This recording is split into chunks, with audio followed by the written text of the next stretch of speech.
그래서 제가 계산을 해봤죠. 어떻게 하면은 이 3년이라는 기간 동안 최대한 많이 돈을 모을 수 있을까? 나라의 지원 제도를 적극 활용한다 이거죠. 청년들을 위한 지원 제도가 정말 많아요. 안녕하세요. 오늘은 저번에 말씀드렸던 저의 앞으로의 3년간의 인생 계획에 대해서 이야기를 해볼까 합니다. 저번에도 말씀드렸죠? 제가 이 인생 계획을 세우게 된 세 가지 목표가 있어요. 첫 번째는 돈 모으기고요. 두 번째는 많이 경험하고 시야 넓히기. 그리고 세 번째는 내가 열정을 가질 수 있는 일 찾기입니다. 정말 부끄러운 얘기인데요. 저는 지금까지 돈을 모은다라는 생각이 제 머릿속에는 없었어요.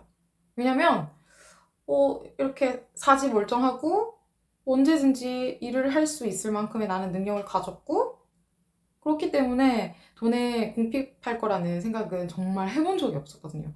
힘들면은 뭐 알바라도 노가다라도 뛰어서 돈을 벌면 되지 이런 생각이었어요. 그런데 요즘 들어 되게 제가 돈을 모아야 되는 필요성이라든지 미래에 대한 불안감이라든지 이런 생각들이 되게 많아지면서 돈을 모으는 거는 정말 필수다라는 생각을 하게 되어서 이제 큰 마음을 먹고 돈을 제대로 모아보려고 합니다. 제 나이쯤이면은 주식이라든지 부동산 이런 걸로 성공을 하신 분들도 꽤 많고요. 솔직히 어느 정도의 시드머니 아니면 어느 정도의 저금은 다들 하고 있다고 생각을 해요. 저처럼 이렇게 돈이 없는 사람은 생각보다 주위에 없더라고요. 정말 돈을 펑펑 쓰는 친구들을 봐도 저보다는 돈이 모여있는 상태였어요. 거기에 대한 충격을 너무 크게 받아서 그래서 제가 계산을 해봤죠. 어떻게 하면은 이 3년이라는 기간 동안 최대한 많이 돈을 모을 수 있을까? 일단은 제가 할 수 있는 두 가지 방법 중에서 선택을 하기로 했어요. 이제 첫 번째는 직장에 취직해서 월급을 받으면서 안정적인 일을 하면서 꼬박꼬박 나오는 월급 중 얼마를 저금한다. 이건데 제가 그냥 가정을 해봤어요. 정말 무난한 직장에 들어가가지고 월급을 받는다라고 생각을 했을 때 물론 뭐 대기업이라든지 저의 경력을 살린 직장으로 갈 수도 있어요. 그런데 안 될 수도 있는 거잖아요. 그렇기 때문에 정말 평균적인 월급을 생각했을 때 세금이라든지 이런 거 다 떼고 들어오는 돈이 200만 원이라고 쳐요. 그러면 제가 이렇게 계산을 해봤거든요. 서울에 방도 지금 이미 구한 상태예요. 정말 정말 아껴서 고정비만 생각했을 때 한 달에 70만 원 정도는 필요하더라고요. 그리고 제 생활비를 힘들지만 15만 원으로 잡아봤어요. 그렇게 생각을 하면은 한 달에 무조건 필요한 금액은 고정비 70만 원 플러스 생활비 15만 원. 적어도 75만 원이 필요하고 만약에 친구들의 결혼식이라든지 생일 이런 게 있으면 더 추가가 될 거예요. 그래서 한 달에 100만 원은 나간다라고 보고 있었습니다. 그러면 200만 원 중에 100만 원을 저금할 수 있죠? 그런데 그 100만 원을 3년간 모은다라고 치면은 얼마가 모일까요? 네, 3,600만 원이 모여요. 그리고 두 번째 플랜이 있어요. 이 플랜은 뭐냐면 나라의 지원 제도를 적극 활용한다 이거죠. 청년들을 위한 지원 제도가 정말 많아요. 솔직히 말하면은 이 첫 번째 플랜이 조금 더 아마 한 300만 원 정도 더 돈을 모을 수 있을 거라고 봐요. 3년 동안. 그런데 이 첫 번째 플랜 같은 경우는 직장이 주가 되기 때문에 당연히 평일에는 직장에 일밖에 할 수 없을 거예요. 제가 저를 잘 아는데 저는 또 한다면 해야 되는 성격이라 가지고 직장에 올인을 해버리면은 아마 그 다른 시간은 피곤해서 아무것도 못 할 거예요. 그리고 토요일, 일요일 중 하루는 푹 쉬어줘야 되고요. 그 남은 하루를 사용하기에는 물론 잘 사용할 수 있어요. 하지만 주말에는 모두가 쉬는 날이고 그러면은 시간도 상당히 들 거고 내가 하고 싶다고 무조건 그걸 할 수 있을지도 모르고 상당한 제약들이 많을 거예요. 그런데 이 두 번째 플랜 같은 경우는 나라의 지원으로 어느 정도 생활 유지가 되면서 거기 플러스 지원을 받을 수 있는 그 조건에 맞춰서 제가 그만큼만 돈을 버는 거죠.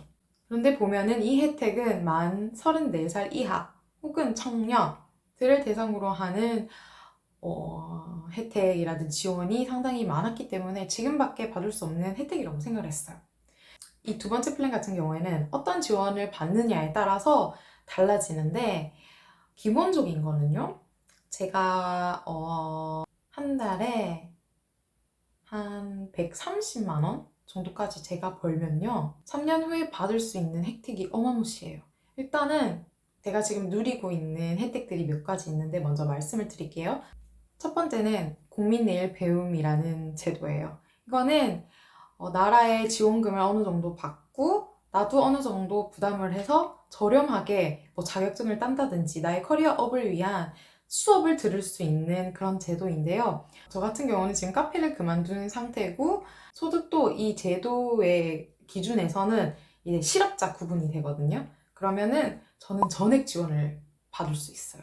그래서 지금 이 전액 지원을 받으면서 한식 조리 기능사 수업을 듣고 있고요. 자격증을 따려고 준비를 하고 있습니다. 그리고 이 국민내일 배움을 신청할 때 국민취업제도라는 제도가 있는데요. 이 제도 안에서도 유형 1, 2 이렇게 나눠져 있어요. 좀 많이 복잡하시죠? 예, 직접 찾아보시는 게 더 나을 것 같은데, 유형 1이랑 유형 2가 있는데, 유형 1 같은 경우는 혜택이 엄청 커요. 이 수업을 들으면은 뭐 어떤 수업을 듣느냐에 따라서인데, 훈련 장려금이라고 뭐 한 달에 얼마 돈을 또 지원을 해줘요. 그래서 저는 이것도 받을 수 있고요. 그리고 두 번째로는 방금 말씀드린 취업 지원 제도에 관한 건데, 여기에 유형 1로 신청을 하고, 그리고 한 달에 저의 소득이 54만 원 정도 이하가 되면은 이제 6개월 동안 취업을 응원한다라는 의미로 한 달에 50만 원씩 지원을 해주는 게 있어요. 그래서 저는 이 혜택도 받을 예정이고요. 그리고 세 번째로는 요거는 사업을 하다가 이제 정리하신 분들을 위한 지원 제도인데요. 전직 장려 수당이라고 해가지고, 이제 제가 카페를 그만뒀잖아요. 그만두고 새로운 사업을 할 건지 아니면 취업을 할 건지, 그거는 이제 본인의 선택을 맡기지만은 그거를 이제 장려를 한다는 의미에서 관련 수업이 있거든요. 5시간인데 요거 온라인 강의 수업을 들으면은 이제 장려금 40만 원이 또 나옵니다. 이제 이것도 저는 지원을 했고요. 그리고 네 번째는 제가 지금 받는 소득으로는 주거급여를 신청할 수 있는데요. 주거급여는 제가 지금 살고 있는 대구 같은 경우는 한 달에 지금 얼마지? 조금 올라가지고 20만 천 원인가를 매달 지원받고 있어요. 그런데 서울로 가면은 역시 서울 물가가 비싸서 그런지 훨씬 지원금이 높아지더라고요. 서울은 한 달에 34만, 거의 35만 원 정도 지원을 해주거든요. 그래서 요 지원의 조건으로서는 이제 소득이 한 달에 계산을 해보니까 한 125만 원, 130만 원 정도까지 소득이 있으면은 이 주거급여를 신청해서 매달 30만 원씩 받을 수 있게 됩니다. 그래서 저는 이 주거급여도 받고 있고요. 그리고 다섯 번째, 이게 제일 커요, 저한테는. 이거는 청년저축계좌라고 해서 이제 3년 동안 제가 매달 10만 원씩 저금을 하면은 이제 나라에서 매달 30만 원씩 같이 저금을 해주는 거예요. 그래서 3년 후에는 이제 총 얼마지 그러면? 1,440만 원? 거기에다가 이자가 얼마였지? 2% 정도였나? 붙어가지고 저에게 돌아오게 돼요. 엄청 큰 돈이죠? 그래서 이렇게 5가지의 지원을 전부 다 받으면은 저는 한 달에 한 125만 원에서 130만 원 정도를 벌고, 그러면 정말 남는 시간이 많거든요. 그 시간 동안 제가 배우고 싶은 것도 배우고, 그리고 평일 이렇게 사람들은 다들 일을 하고 있다든지 그나마 사람들이 여유로운 그런 시간대에 여러 군데를 다니고 보고 듣고 하면서 많이 배울 생각입니다. 이렇게 해서 1년 모이는 금액은 이렇습니다. 별로 차이가 없죠? 여기는 하루 종일 일에만 시달려서 이 금액이 모이고, 이 플랜은 제가 하고 싶은 것도 다 하고 자기 개발도 하면서 이 돈이 모이는 거예요. 솔직히 300만 원 정도가 되게 큰 금액이긴 한데 결국은 모인 이 3천만 원을 굴려서 어떻게 하느냐가 관건인 것 같아요. 그래서 저는 이 플랜으로 3년 프로젝트를 계획하게 되었고요. 이 플랜을 행해가는 그 과정들이라든지 그 과정에서 생긴 여러 가지 해프닝 아니면은 뭐 좋은 정보들이 있으면은 앞으로 함께 공유를 해보려고 합니다. 각자의 상황이랑 성향 이런 걸 고려해서 선택하면 될 것 같고요. 이 외에도 참 방법은 많은 것 같습니다. 제가 선택한 이런 방법도 있다는 걸 알려드리고 싶었습니다. 그러면 다음 영상으로 찾아뵐게요. 안녕, 감사합니다.